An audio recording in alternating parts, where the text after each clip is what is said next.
Welcome, everybody. This is All the Leads Probate Roleplay number 37, and today is December 5th, I think. I'm confident in Yep. that. It's December 5th, 2018. For those of you that haven't been on these calls before, this is a roleplay call, which is different than our Thursday call each week, which is our mastermind call. So the idea here is to focus on kind of the initial conversation, the listing appointment, how to get these conversations started, how to keep them going and get people engaged. So if you have questions about marketing or more general questions about our service, those are for the Thursday mastermind call. We kind of cover everything there, where on this call we try to stick with sales language.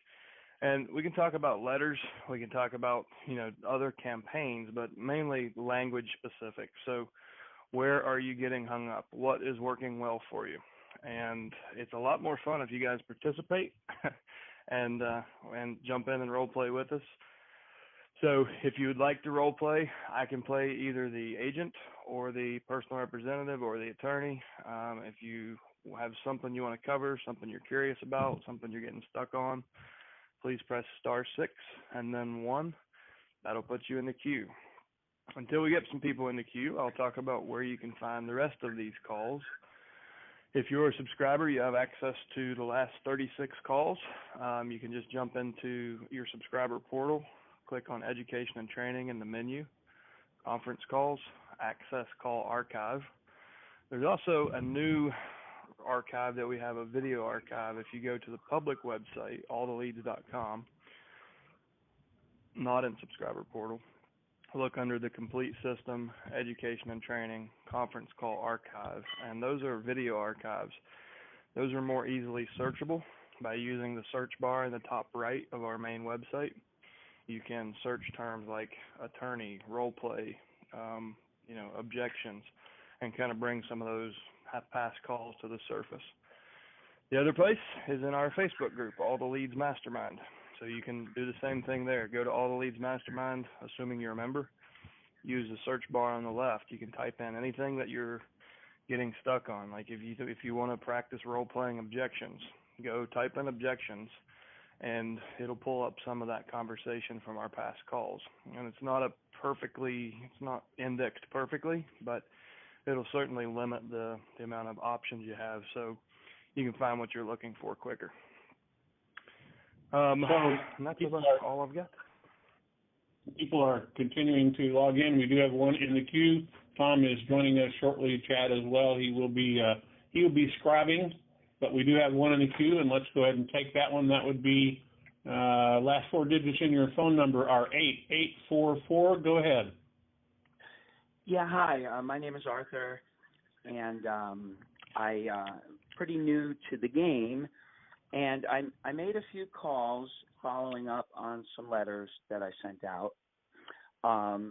And one reply I did get through, and one reply that kind of set me back, and I didn't really know how to handle it, was that the woman said, well, I've never heard of you. And I can appreciate that, that's kind of her view. But I guess my question or how to handle that would be, if someone has never heard of me, which is probably pretty likely at this point, how do I, establish credibility in that moment? Sure. You want to jump into a role play? I'll try. Sure. All right. What was your name? Arthur. Arthur. Okay. So ring ring. Hello. Hi. I'm trying to reach Arthur. This is he. Hey, Arthur. My name's Chad. I sent you a letter last week and just had a couple minutes to follow up with folks. Wanted to make sure you got the letter and you understood why we sent it. Do you remember seeing that? Well, first of all, who is this again? I'm sorry. My name's Chad Corbett. Like I said, I'd sent you a letter kind of explaining what I do and that I would be calling, and I just finally had a moment to give you a call. And the reason I'm reaching out, we've built a team of people here locally that help families that are going through probate, and we noticed you were an executor of an estate, so I just wanted to touch base, let you know there's somebody here in the community that can help with really all aspects of the probate and see if there's anything we might be able to help you with. I see. Well, Chad, I haven't heard of you really.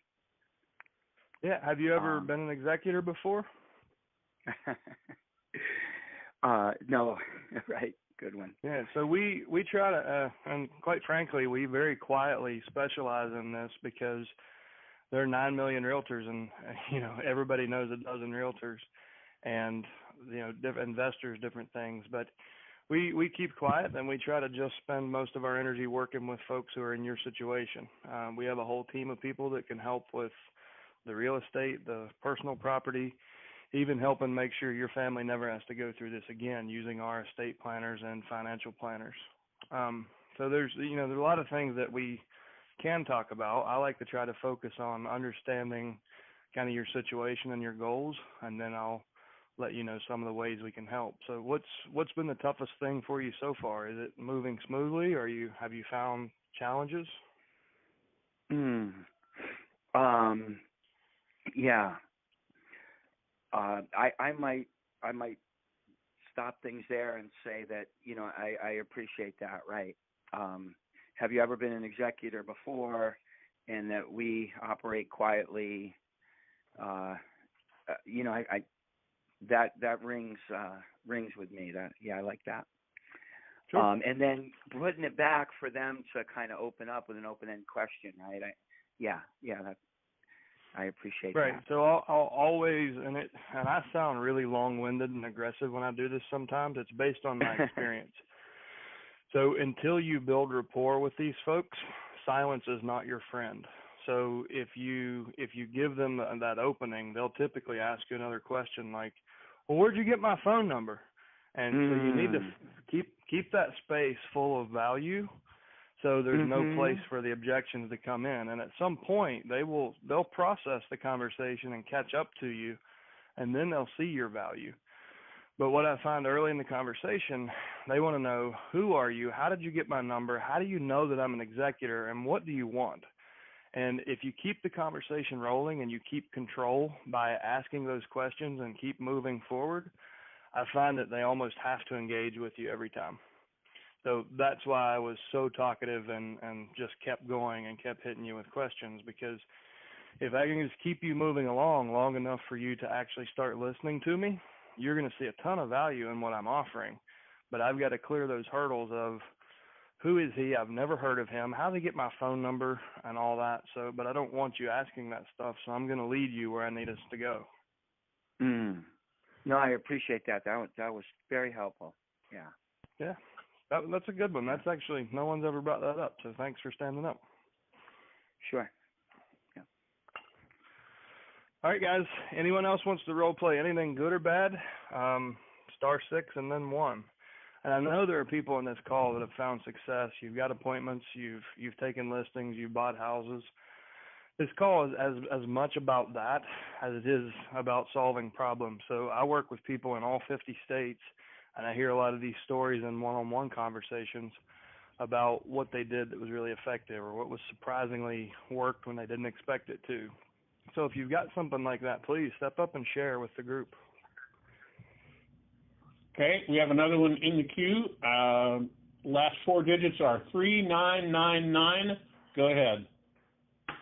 Hi, this is Dean, and we got our first list yesterday, but I'm going to say that the first caller and that role play you just did just answered my question.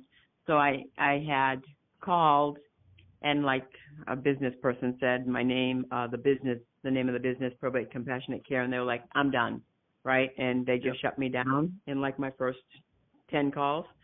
And then I started to do like you just did in the last thing, like, hi, I'm Dean. I sent you a letter last week. We have a team of people that can, and I started going that way, and that was so much better. So that really was my question, was just to make sure that I was right in leaving off the name of the business that I work for.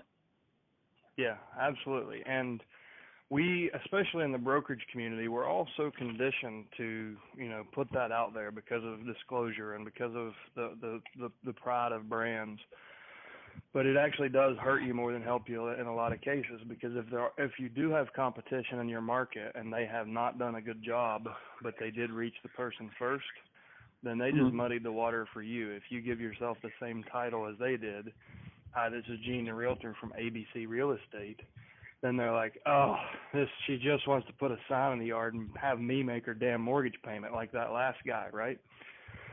Yeah, that's actually what she said. She was like, I'm done.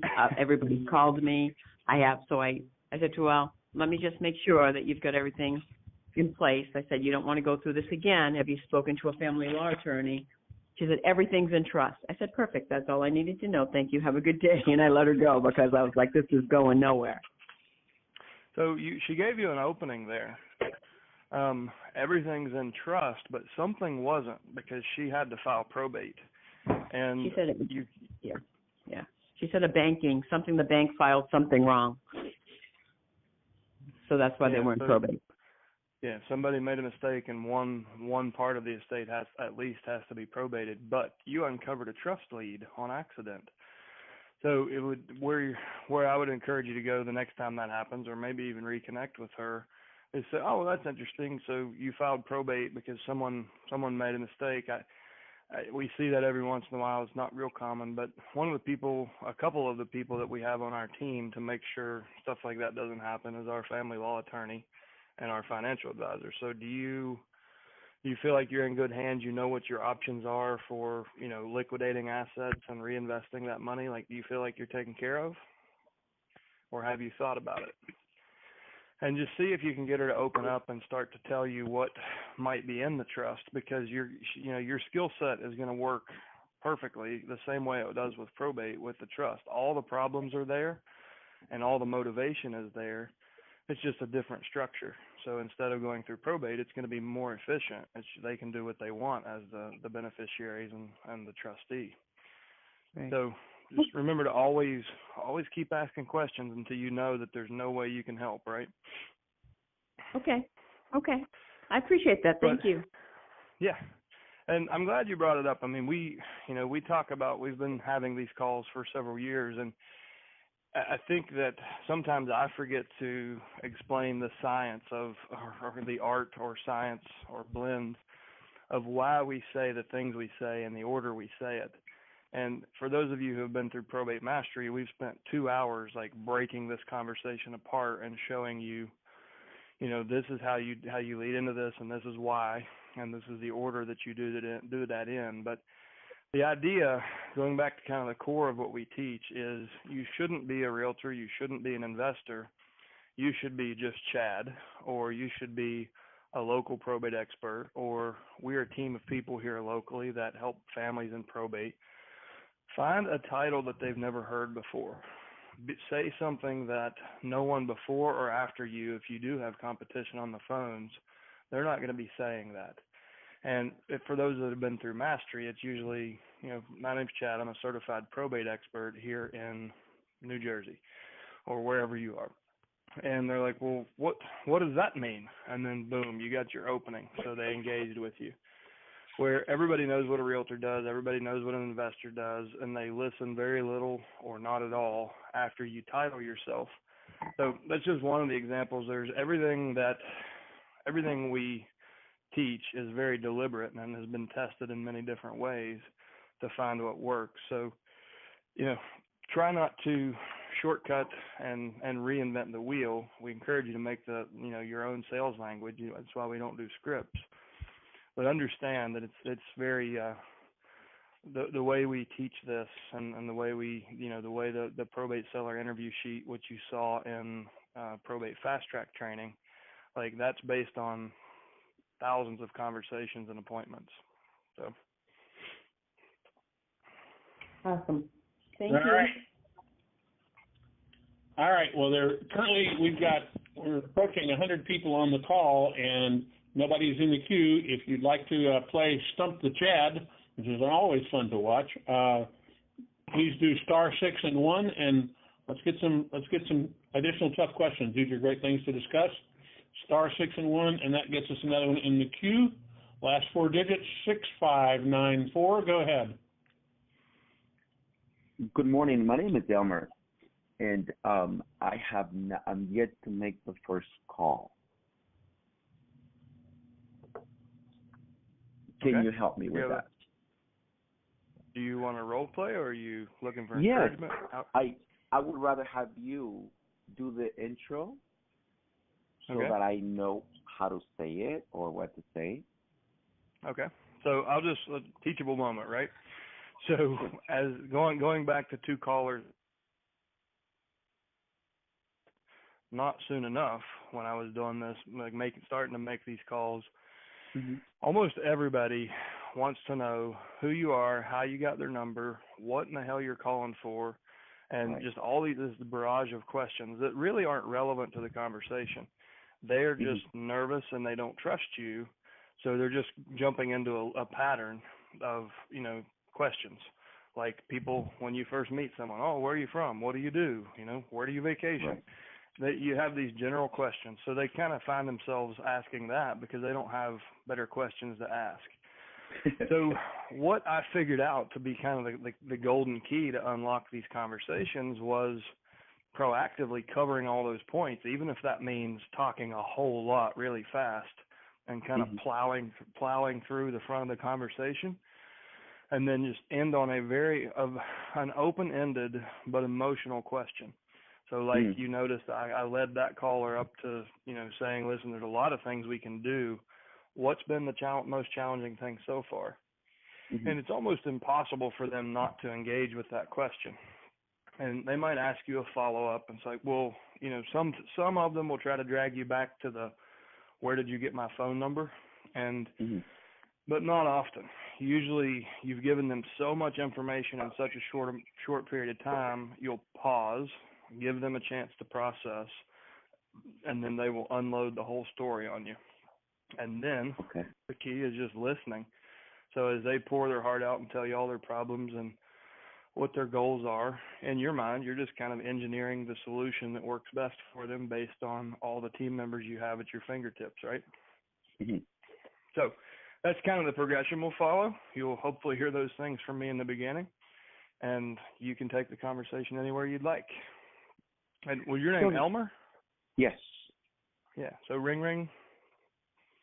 Yes. Hello. How can I help you? Hi. I'm trying to reach Elmer. This is Elmer. Hey, Elmer. My name's Chad. I had sent you a letter last week, but I had a few minutes between appointments, and I thought I would just reach out and make sure you got the letter and you understood why we sent it. You remember seeing that? You know what? I've been flooded with a bunch of mail. I haven't.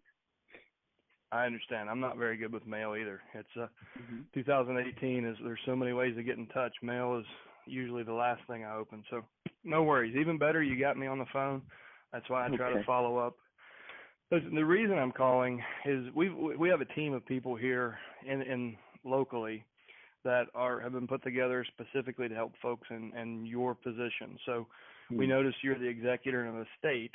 So every month we go to the courthouse and pull the files just so we can reach out to folks early in the process. And some people misperceive our intent, but we know that if we reach out early, we can offer a lot more help and take away a lot of the stress from most families. And sometimes that's dealing with real estate. Sometimes it's just with personal property.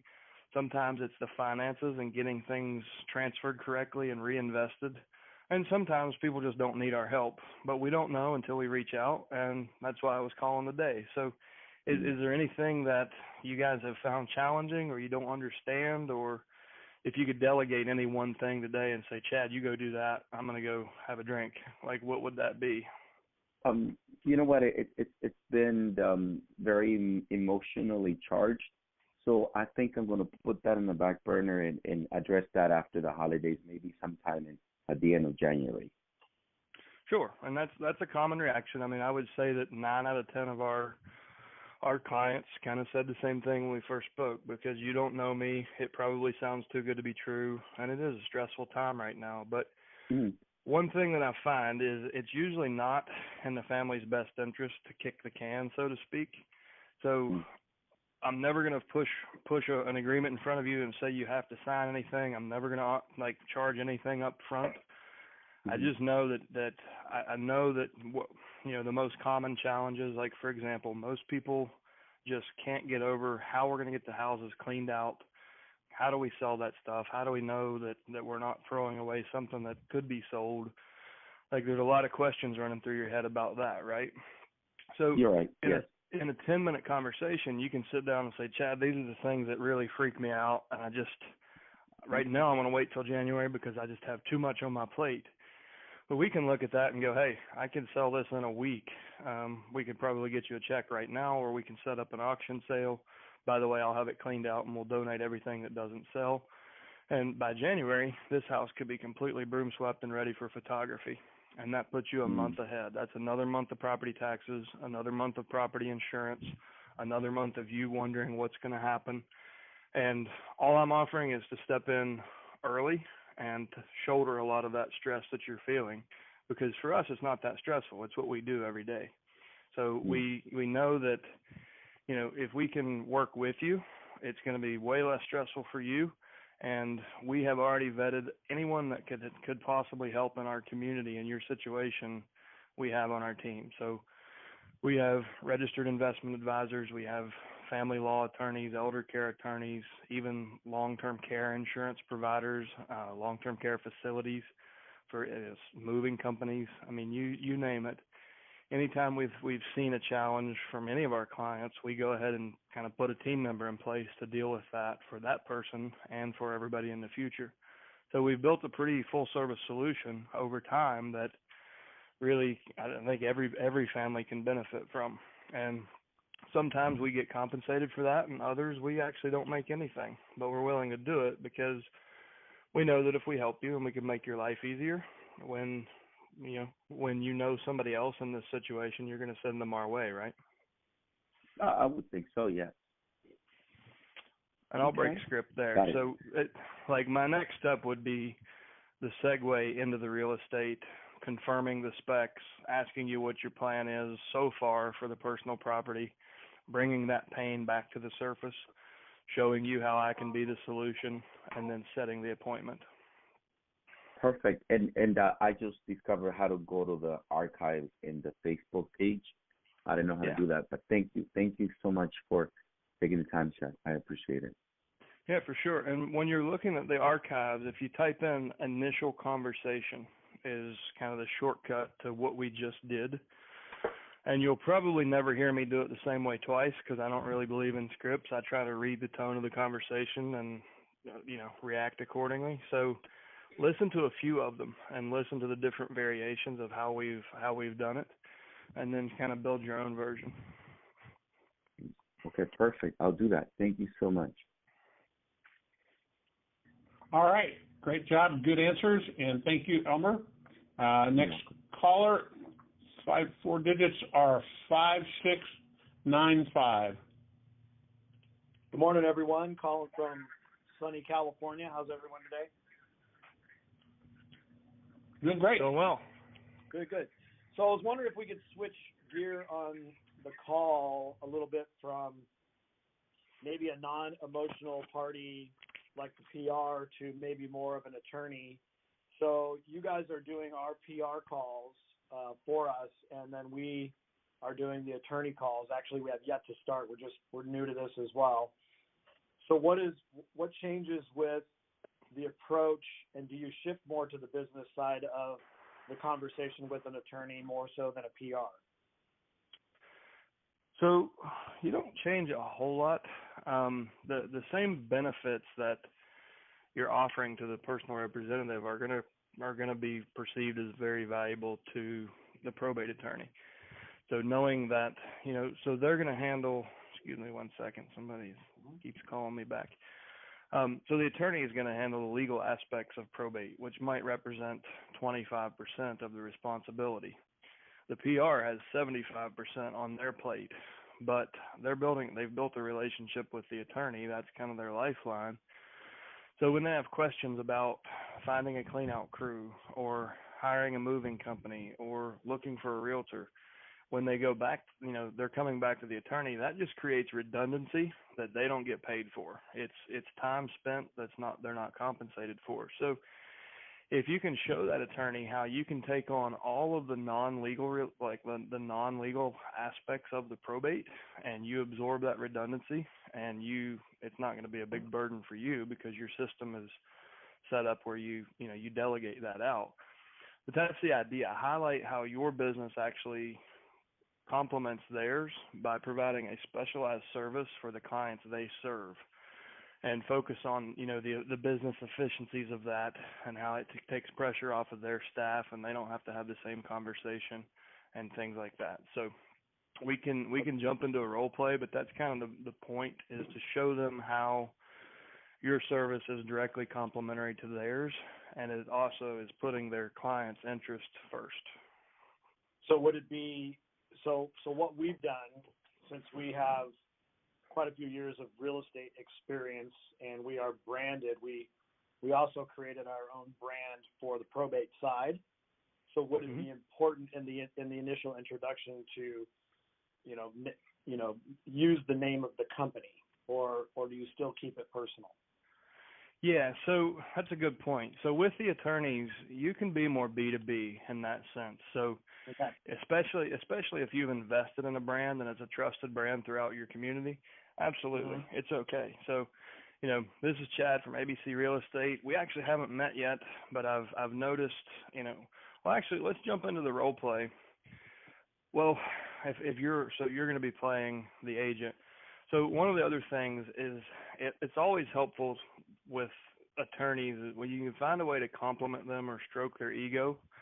Right. So one of the ways that I do that is, you know, listen, every month we go to the courthouse and pull the probate records so we can reach out to family members, and my gosh, I was impressed. You guys have done a lot. I noticed you've done X over the last months. So I just thought we really need to know each other, because we're serving the same people, and what I do is a perfect complement to what you do, but there's no overlap. I don't get involved in the legal aspects, and I'm guessing you don't really want to be involved in all the non-legal aspects that you're not getting paid for. Am I right? Right. So kind of show them, you know, let them know, listen, I think you're the real deal. That's why I'm here. And we know that because we've been watching probate records. So it not only, you know, gives them a nice compliment, it shows them that you're being proactive. You're going to the courthouse and getting the data and proactively reaching out to the same clients they're already serving. Got it. Okay. And then it's important probably not to have that conversation with the gatekeeper. If you get a gatekeeper, it's probably better to wait and have that conversation with the appropriate person, correct? Potentially. So paralegals, it depends on who that gatekeeper is. If it's a $7 an hour receptionist, probably not. If it's a paralegal that just rotates through that chair throughout the day, and you feel like you have someone that's, you know, a really integral part of the firm, then it's okay. And I don't know if Sam Bingham is on this call, but she was on our mastermind call last Thursday. Sam's in Central Virginia, where probate attorneys are basically non-existent. They're all our family law attorneys, and some people will hire them to help with probate, but it's very rare, as it is in my market. And it's the only area in the country that I'm aware of that's like that, is like just our part of Virginia. So Sam decided she would build a list of family law firms and go visit them anyways. And she led with, I forget what her gift was. I think she may have taken cookies or something. But she went into these offices and met with the gatekeepers and built some really great relationships. I mean, they were just blown away that she was that proactive in offering that kind of a service. And they were actually excited to take her brochures and go tell the attorneys about who they had just met with. So just Sam's recent experience really, I guess, kind of influences my opinion. But if you feel like the gatekeeper is qualified and important in the firm, then it's not so bad to have that person on your side, right? If you can tell they're just fielding phone calls and they're just there to protect billable hours, then just try to get on the calendar, or just try to get 5 minutes in the conference room. And what's interesting is usually those 5 minutes just, you know, would Bill be here just to say hi, just like to introduce myself.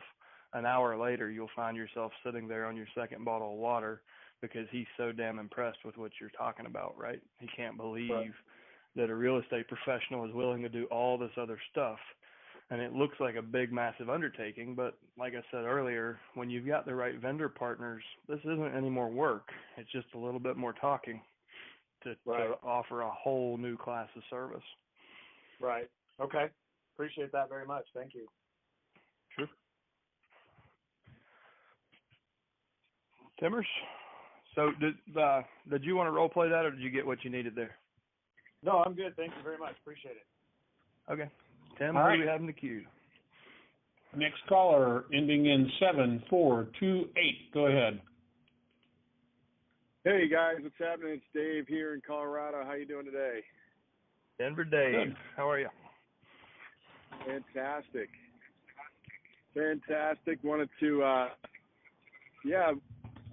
talk to you about a couple actually calls. One is a follow-up with an attorney I've already made that initial contact with and have their direct extension just to kind of be relevant, follow up, and a good way of doing that. And then secondly, when we get to a non-PR number in our call list, whether it's a relative or up the conversation, especially if they are, might not be aware of the situation.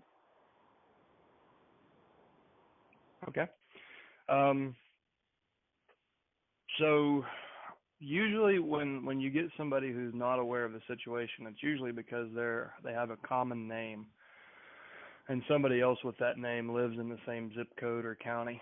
So when we actually go out and pull the numbers, it's not a perfect science. It's about 95% correct, but it's not perfect. So if you have a John Smith in Denver, Colorado, then there's probably more than one of those, right?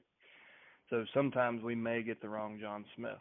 And if that's the case, if they don't know anything about the probate, you can look at the name of the deceased and say, oh okay, well, just before I waste any of your time, John, I mean, did you happen to know Mary Smith at 123 Walnut Street? Okay, well, I think my assistant might have grabbed the wrong number, so thanks for your time. Have a great day. And just wrap up.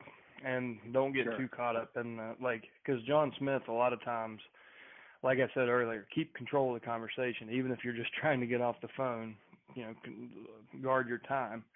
A lot of times John Smith, I've had several agents that found themselves in that conversation, and they let John Smith drag them down the rabbit hole, and they start asking details about an estate they know nothing about, because they think, well, wait a minute, is there an Uncle Willie I didn't know about? I'm going to be rich. When really it's just the wrong John Smith, and you should wrap it up as quick as you can, because you don't want them to waste a half hour of your time trying to figure out if it actually is them that you were trying to get a hold of, and pretty much it's not. Sure. And then your first question about the attorneys, tell me again, do we want to role play an attorney situation? Yeah, just a follow-up. So I was actually, when the ISAs had called, the attorney, he actually returned a call. I helped him out with just some valuation on a existing probate that had infighting between the heirs, and I think one of the heirs has bought it since. But we just wanted to follow up. He's got a lot of cases that he comes across, and just want to remain, in the forefront in his mind to give me a call about partnering up or good lead generation for me. So I would probably use Christmas and this just to make it stick. So let's just jump into it.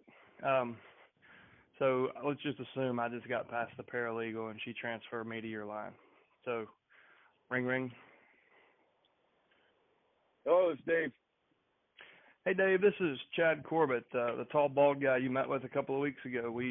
I helped you out with valuation on the Parker deal. You remember that?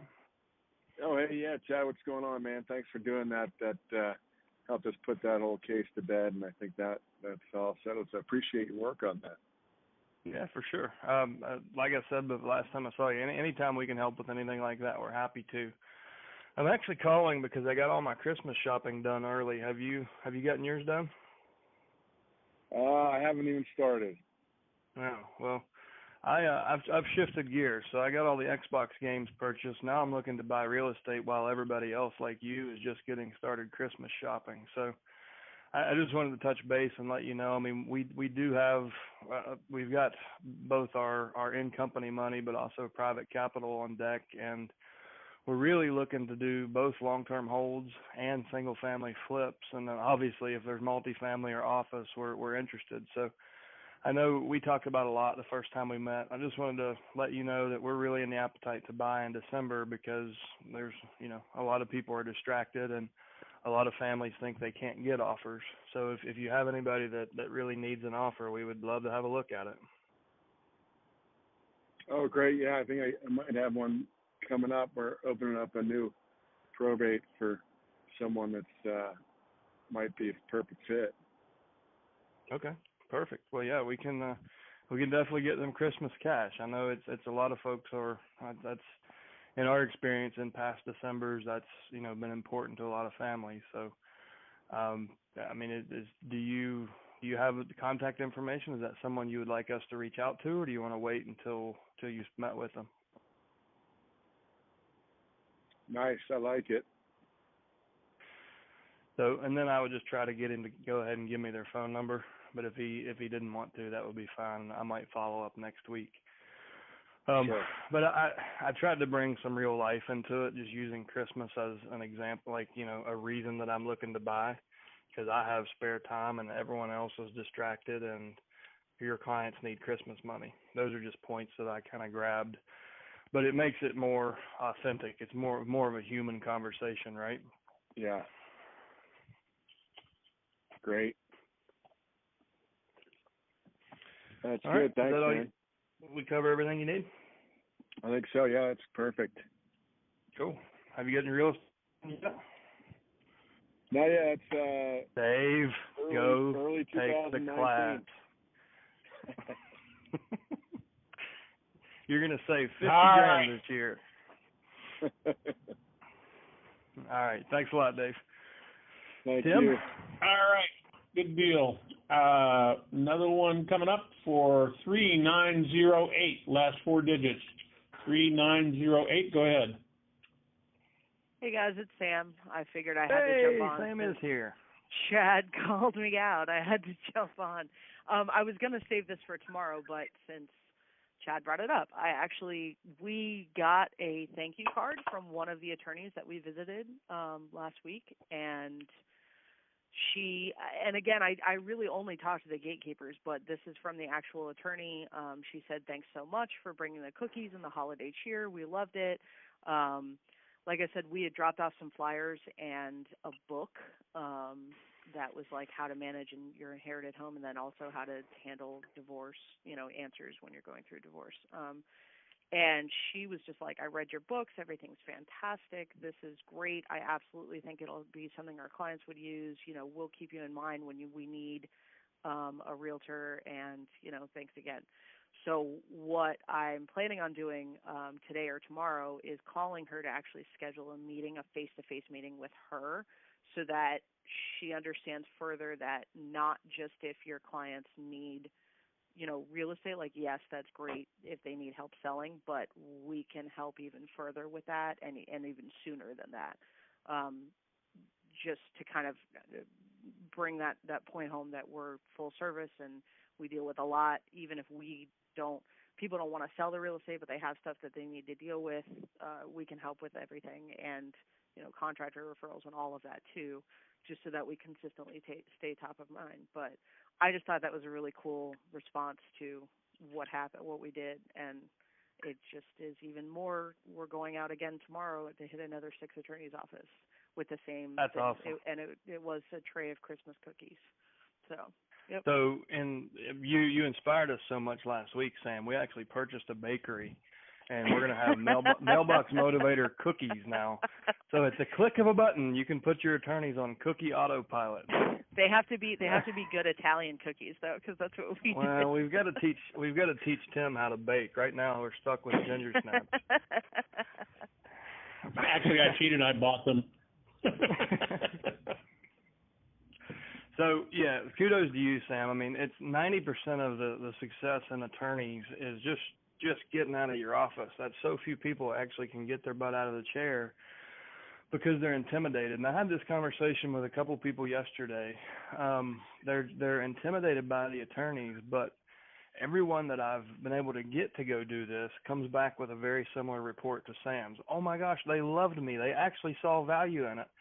And the undertone there is, I thought you were full of it, but it actually worked. And that's like 100% of people that go do this in person come back with that same reaction. So thank you for sharing, and for, they can hear it firsthand from you. What kind of cookies were they, Sam? They were Italian Christmas cookies. So there's a little bakery, a local bakery, right? Which was another thing, is that we wanted to use a local bakery so that, again, it's local businesses supporting local businesses to encourage other local businesses was kind of a little undertone. So we just called up the bakery. They do platters, and they made us a bunch of different platters that were all wrapped up in Christmas decorations with their information on it.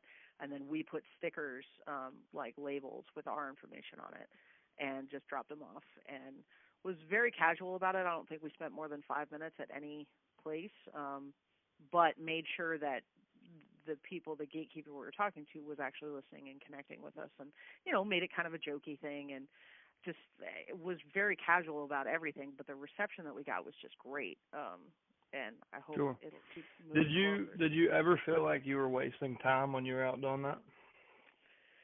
No, I mean, there were two that I didn't feel we connected with as well, but I didn't felt like we wasted time. We still left information that's probably not going to go directly in the trash. It'll at least go to somebody. And right. Like I said, I think our follow-up is going to be key with this, but no, I don't feel like we wasted time at all. And it took an hour and a half to hit 7 offices. It wasn't really, that big of a deal. So. Right. And the really, really important thing, and everything we've talked about with Sam, is that she's doing it again this week. So she's actually creating a system out of this. And eventually it will become habit. And every Wednesday she'll go to the bakery and start, take an hour and a half, 2 hours, and hit 6 more attorneys. And she's in a market where she has to do a bunch of extra steps because we don't typically have probate attorneys in our markets. So imagine if you just print the list off. Like, what's taken Sam a couple hours to prepare for is at your fingertips. You can just go to export leads, print for attorneys, and you've got your list right there. So thanks so much for sharing, Sam, and giving the update and participating as always. Absolutely. We do appreciate you always coming on with a cheery voice and always have good things to tell us. You have a great rest of your week. Folks, we have no one in the queue. We've got a little bit of time left, about 15 more minutes. Press star 6 and 1, and Chad will take your calls. And we've still got almost 100 folks on the call, so surely there are folks out there that would like to do it. Chad's being exceptionally gentle and kind today. It's your great opportunity. Give him your best questions. Anybody want to jump in the queue? You don't do it, I'll keep singing. Time to go back to the kitchen and bake cookies. And I think probably that's the case, Bubba. There's nobody hopping in. Going to give you one more round. Star 6 and 1. If not, I'm going to kick Chad out, tell him to go harass the sales floor and call it good for the day. Wait a minute. Did we not spoke too soon? We've got 2 more. All right. 8224, you're up. 8224. Hey, Chad, it's Peter, New Jersey. How are you? Hey, good, Peter. I'm in Jersey. Are you? We're at Triple Play. Yeah, I'm looking at the snowy Atlantic Ocean right now. Yeah, I heard it's a little bit of weather down there. Yeah. Hey, listen, I'm using you guys to do the ISA calls, and I'm kind of struggling on the future appointments. Like I'm getting a handful of appointments that are positioned out to call January 2nd, 3rd, 4th, 5th. And I'm, so I'm like, well, what do I do with them now?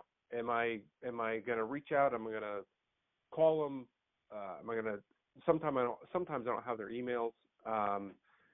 So what would you recommend in how to handle those type of future appointments?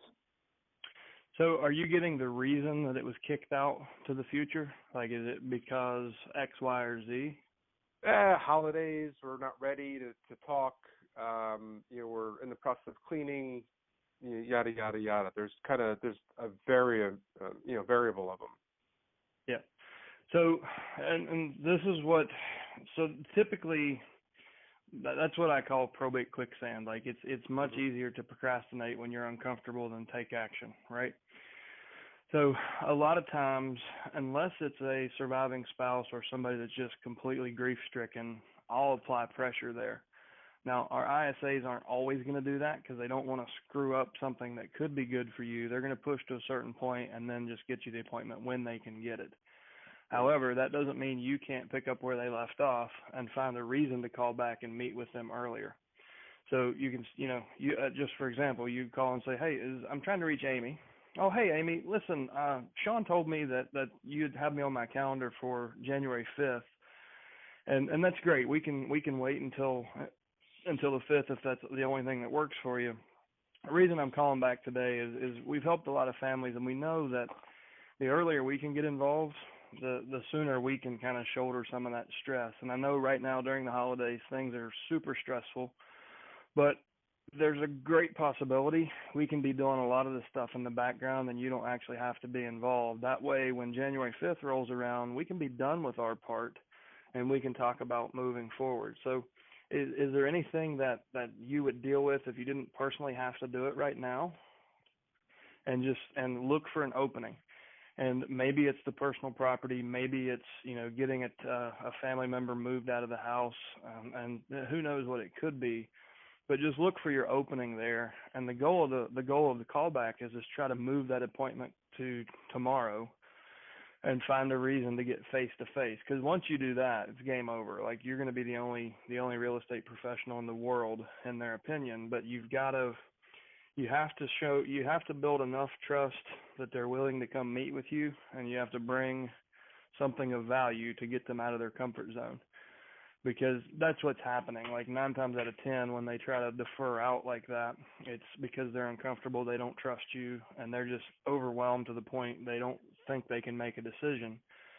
But if you lead them through and demonstrate how you can make a molehill out of their mountain, and that's what you do, and they don't have to be involved if they don't want to be, a lot of times they'll open up and they'll engage with you, spill the whole story, tell you all their problems, and then you just say, oh, well, let's just meet tomorrow. I can take care of that right now. And you can turn those into appointments, right now versus January 5th. Okay.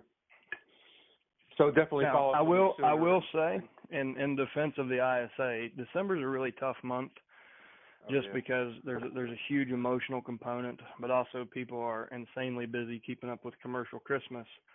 So they may have tried that. I don't know if you listen to the recordings, but if they're just getting hung up on, my cousin's living in the house and we don't want to kick him out before Christmas, then you back off of that one. Like you still try to find a reason to meet them or put something in their hand, but you don't want to be that guy either, right? No. So there are legitimate reasons to kick it out there, but often I've had way too many people call me just crushed because they left a 2-week or a 3-week window for follow-up, and guess what happened?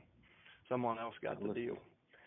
And so especially with those ones that say, yes, we'll meet with you, but not until, that's a hand raise. So it's your job to pick up where the ISA left off and try to find a reason to get there sooner. Okay. Good advice. I'll give that a whirl. I appreciate it. Yeah, thanks for stepping up. Thank you. We have one more, Tim. All righty. We do indeed. Last caller, 3357, and we're closing the queue with this one. Hi, my name is Christy. I'm also in New Jersey, and I'm an investor, and I just had a question. I'm dealing with a probate situation right now where it's one of those, it was an uncle. He didn't have any direct heirs or no children, so it's kind of his estate is going to like 15 people, nephews, cousins, etc. And he didn't have a will, and the would-be executor, he's in a situation where he's trying to get the one last cousin to sign off to allow him to be the executor. I've already kind of worked out a deal with them, and it's a great deal, so I don't want to let it go. And I've just, I've been following up with him every week, and he does have an attorney and everything. I don't know. I was just looking to see if you had any advice for, how I can better help him get this done. So, because he wants to sell it, I want to buy it, and we've already kind of worked out all the other details. Do you have any advice for those kinds of situations? What's the cousin's hang up? It's kind of complicated. He thinks that some other cousin who didn't show up to somebody's funeral is a jerk and he shouldn't get anything. But, they can't even start the process without naming, somebody to kind of administer the estate. Do you have access to the cousin? I have not yet spoken to the cousin. So you've got 15 of them. What's your offer going to be? It's around 60 cash. Okay. This is where, these are hard because the level of motivation drops as the number of heirs goes up. And sometimes that means they'll just blow it out. But if everybody's, wants to sell, it's like, yeah, whatever. It's like $3,000, right? So, you can get these done fast. But it sounds like the counter to that is because they're not getting 60,000 each, they're only getting a couple thousand. They might not be as motivated. But it is Christmas time, and the average American sucks at managing their money. So if you can close next week, can you typically close in 3 or 4 days as soon as you can get title? I could definitely close in 7 days. 7 days, okay. And so here's what I would do. I would put a purchase agreement in front of the petitioner, who's not yet the administrator, but put that written offer in front of them and put a heavy earnest money deposit on it. Are you wholesaling this or are you closing on it? I'm wholesaling it. Okay, and what's your spread? Well, I don't know. I have to shop it to all my buyers, but I have one buyer who I think, and I could see what else they've bought in the neighborhood, and I think he would definitely give me at least 15 over. Okay, so you might put $5,000 in earnest money down, but just to get their attention. And you can always change it before you ratify the agreement. But where I'm trying to lead you here is show them the money. So say, listen, I'm willing to put $5,000 down, and I'll have the rest to you in 7 days. But we got to do this. You guys need. I'm sure someone in the family can use the money before Christmas. And, we just want to get this taken care of because everybody's checked out in December. We need some inventory.